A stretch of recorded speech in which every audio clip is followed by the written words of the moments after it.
Hello everybody and welcome to another overnight adventure. I am out today between Wickenburg and Tonopah to explore some new trails, mines, and prospects located in the northern part of the Belmont Mountains. The plan is to head south from the intersection of Vulture Mine and Aguila Road and past the Belmont Pit. From there, I'll continue west on narrower and lesser traveled trails. I'll be passing by 3 different mines in just 5 miles, including the Lost Spaniard, Scott, and the Black Pearl mines, all with varying amounts of ruins left over. After that, I'll be exploring some other trails and looking for a nice campsite to spend the night at and relax for a while. With the summer heat well on the way, I figured these slightly cooler couple of days here would be the perfect opportunity to do a little exploration before it gets too hot. The trip should be full of some interesting stops and great scenery through this rugged part of the Belmont Mountains. After a quick 40-mile cruise west of Phoenix, I soon arrived at the junction of Vulture Mine and Aguila Road and turned south onto the dirt. This particular intersection is a place I've been many times before and has been the starting point of a few different adventures. To the north is Vulture Mine and the city of Wickenburg. To the west is the Purple Pansy Mine and the Harquahala Mountains, and heading south from here will take you back to Tonopah via the Belmont Mountains and Belmont Mine.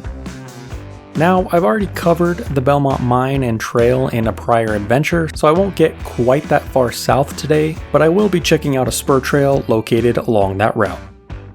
I decided to air down the tires before getting underway. While this wouldn't be a particularly long drive, I was unsure of the conditions.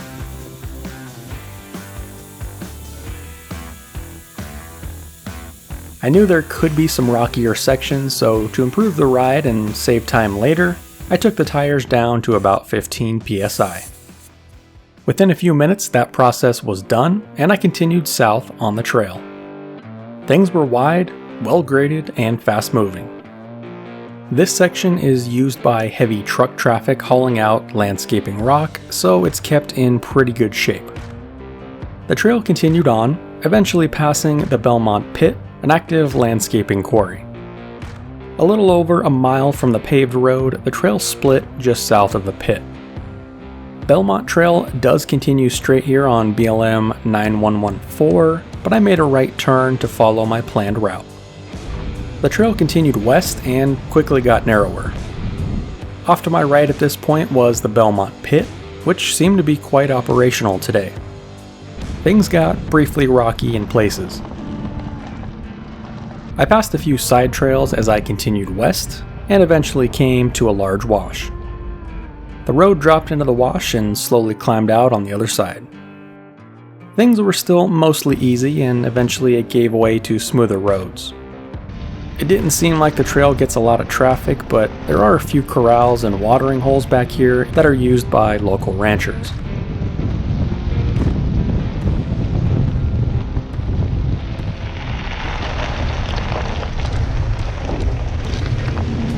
The desert here, though, seemed to be full of vegetation.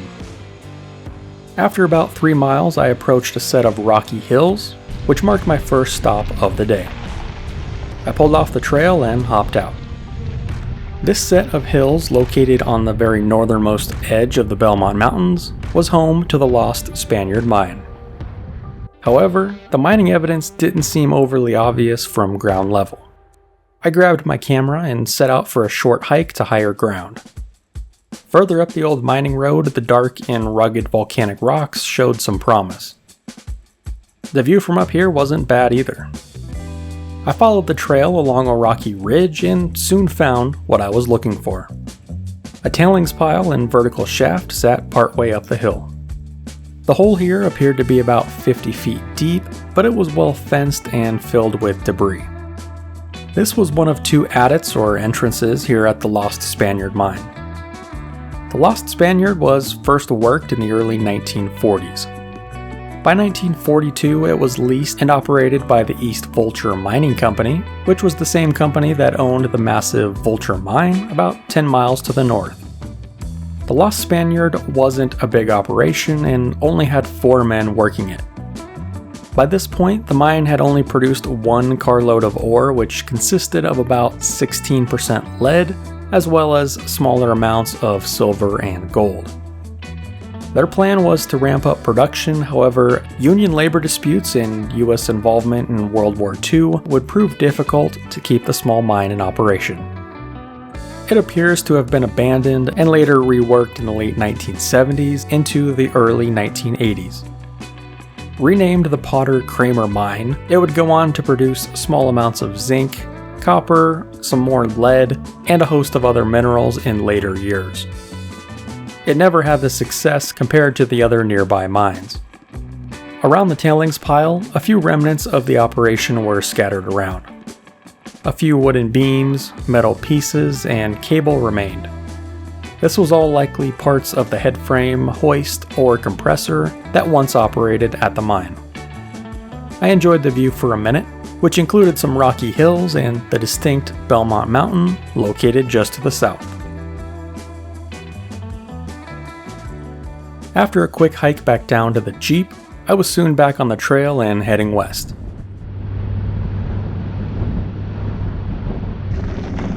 Things remained mostly smooth as the trail continued across numerous dry washes and gently climb.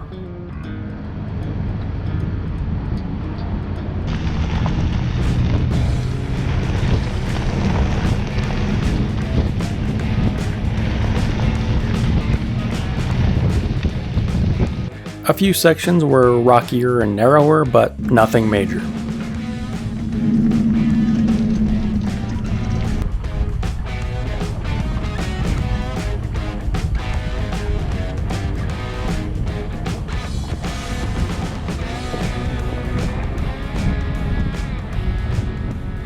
I eventually passed a corral and windmill where a bunch of cattle were lounging around. After another trail split and some more fun terrain, I pushed west deeper into the Belmonts. A few miles from the Lost Spaniard, I came to the next mine on my list. As I approached the Scott mine, it was clear that someone was working on the property. Numerous claim signs, rocks marking the edge of the road, and some kind of impromptu work site was set up. The Scott mine was opened around the same time as the Lost Spaniard and produced 22 tons of lead ore by the late 1950s. It was converted to a one-man operation and appears to be no different today. I decided it was best to continue on. It didn't seem like much remained anyway, and I certainly didn't want to bother anybody. Past the Scott mine, I continued onto lesser roads. Things got progressively tighter and less maintained. It was still mostly easygoing, and the trail continued a slow climb. The scenery here was really fantastic, and for whatever reason, it seemed like this area had an overabundance of saguaro cacti.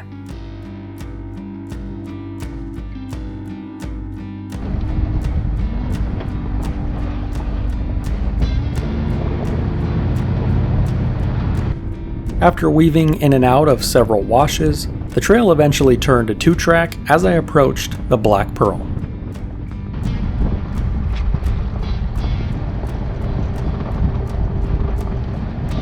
Seven miles from the Belmont Pit, I pulled into a small clearing at the mine site. It was marked with two cement posts that looked like they held a gate at one point. A small cement foundation with ruins sat in the middle of the property. This is what's left of the Black Pearl Mine, also known as the Black Vulture. The cement posts were conveniently marked with the name of the mine. A quick walk around of the property revealed numerous interesting remnants. From what I could tell, there were two different holes. An inclined shaft sat just above the cement foundations. It was unclear how deep it went down, but looked to be filled in with timbers and rock. A short distance to the west sat a larger, horizontal adit. This one also didn't seem to go back very deep and appeared to be collapsed or blocked.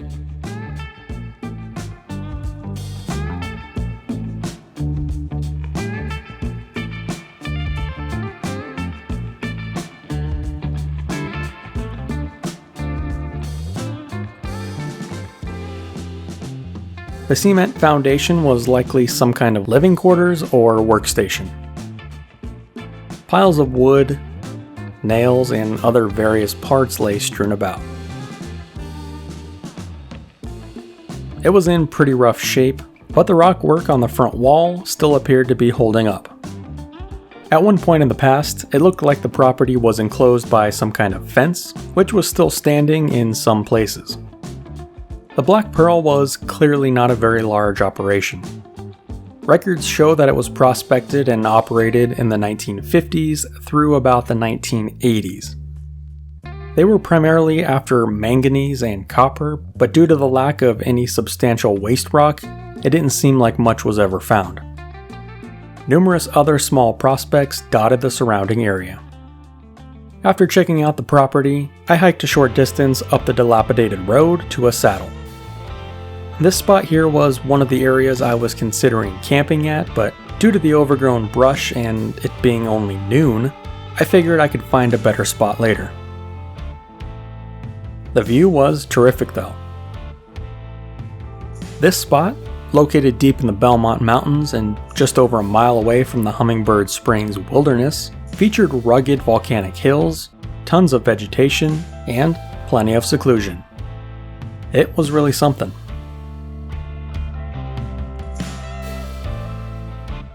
After a short hike back down to the Jeep, I was soon ready to roll.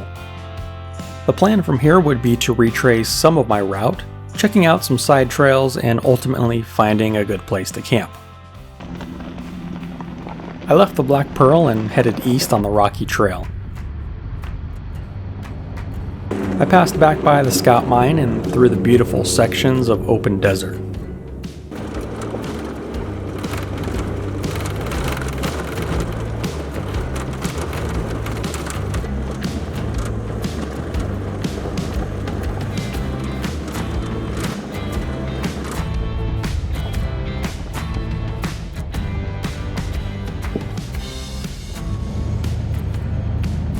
For the next hour, I cruised some of the side trails as they headed south, deeper into the mountains. They were fun, but I didn't find anything overly interesting. I returned back to the main road and proceeded east to the Lost Spaniard. Here, I noticed on one of the hills that there was a small mining adit that I hadn't seen earlier. I set out for another mini hike to see what it was. At the top of the fairly steep hill was a small clearing and hole. It was fenced off, rather interestingly, but it was unclear how far back it went. I also was not prepared to crawl in the narrow entrance. This adit was somehow connected to the Lost Spaniard workings just to the east.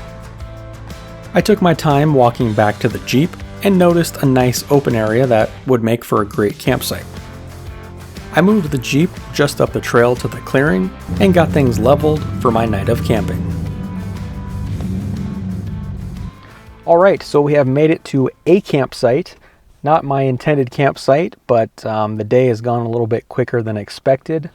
Didn't have a lot to begin with, but not visiting the Scout Mine back there a little ways certainly sped the time up a little bit. So anyways, I've kind of backtracked my way to the Lost Spaniard mine that we checked out earlier. Still pretty early right now, it's about 3:45, but that's perfectly okay because I wanted to keep the day kind of low-key, kind of easy. The main thing was just to get out on the trail, do a little bit of exploring, do a little bit of jeeping, and then ultimately end up at a nice campsite with a nice view, and that's what we've done. The earlier campsites I checked out were okay, not really as wide open as this. Lots of overgrown grass and stuff, but this one, just kind of an impromptu find here at the mine, and it's going to work out pretty well.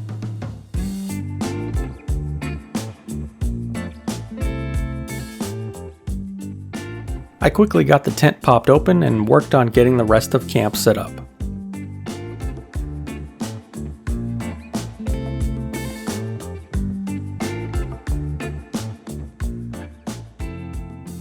Luckily, everything went nice and quick and I was able to cool down in the shade.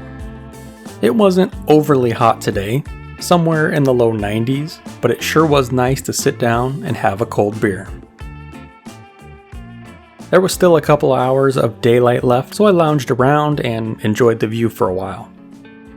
Located just under 2,000 feet in elevation, this spot featured views of the Belmont Mountains to the south and west. To the north was the Hacienda Plain, and far off in the distance sat Vulture Peak and the barely visible Vulture Mine just below it.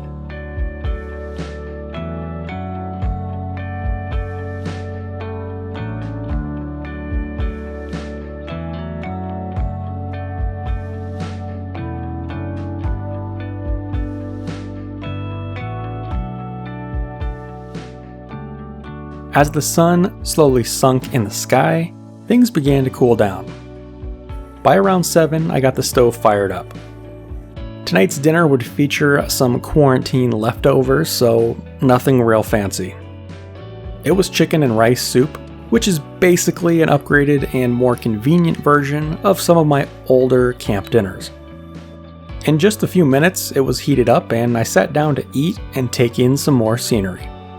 The food was surprisingly decent.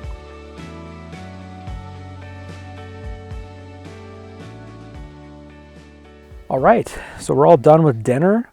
Got that all eaten up. I know it didn't look very appetizing, but you're going to have to trust me, it tasted a lot better than how it looked. Just some nice chunks of rice and chicken and veggies, and nice kind of filling meal after a good day on the trail, good day outside. And now we're just going to be sitting here chilling, probably have a couple more beers, enjoy the stunning view that we have. The nice thing is about a meal like that, there's no prep work. Dishes took about 30 seconds. All I had to do is rinse the pan out and rinse the bowl out. Pretty good end to a pretty good day, so I can't complain at all.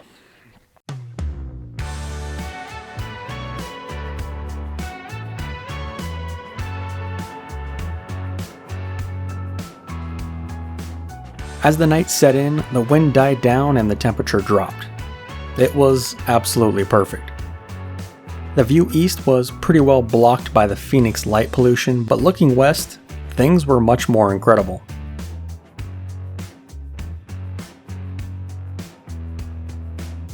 After a bit more relaxing and a couple more drinks, I eventually made it up to the tent by about 9:30. It really didn't take long to fall asleep.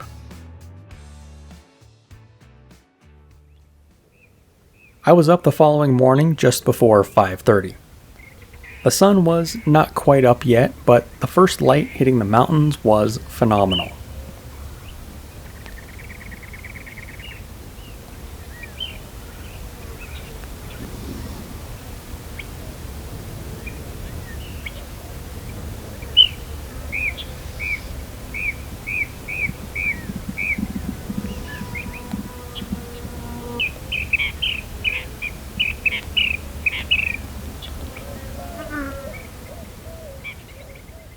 The night had been good. I slept great and the weather remained calm and cool. I left the screens open on the tent and it was perfect. I watched the sun come up for a while and got a few things done around camp. I got to breakfast after exploring the nearby area some more. It was the usual oatmeal and coffee. After a bit more relaxing and taking in as much of that desert time as possible, I eventually got started on breaking down camp. I got the tent folded up, tripped over a rock, and then got the rest of my gear loaded up in the Jeep. By about 10:30, I was ready to go. I fired up the Jeep and returned the short distance to the main road out. It was only a few miles back to Vulture Mine Road from here. I cruised east as the trail got progressively smoother. I ended up doing a bit more playing around, including in the wide wash where the gravel was a bit deep but not too bad. The terrain eventually flattened out as I left behind the rocky hills I had spent much of yesterday exploring. Once more I passed by the Belmont Pit and was soon on the wide Vulture Mine Road. Just before pavement, I pulled off in a large clearing to get aired back up. Back at the start of the trip, I wasn't really sure if I had needed to air down, but in hindsight, I'm glad I did. It made the drive a bit smoother and allowed me to make sure all of my equipment was still working properly. From here, it was a short distance back to pavement and the road back home.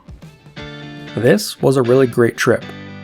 My whole goal was to get out, do a little bit of jeeping and exploring, and spend one more night in the desert before summertime hits. The mileage wasn't huge. In the end, I covered a little under 20 miles, but it had been on mostly new trail. The Belmonts have always just been the Belmont Mine to me, but after some additional exploring, there was certainly a lot more to the area. From the Lost Spaniard to the Black Pearl and everything in between, this had been a great outing all the way around. Thank you so much for tagging along on the adventure today. I hope you enjoyed, learned a little bit, and maybe even got a few new places to explore. And as always, we'll see you on the next one.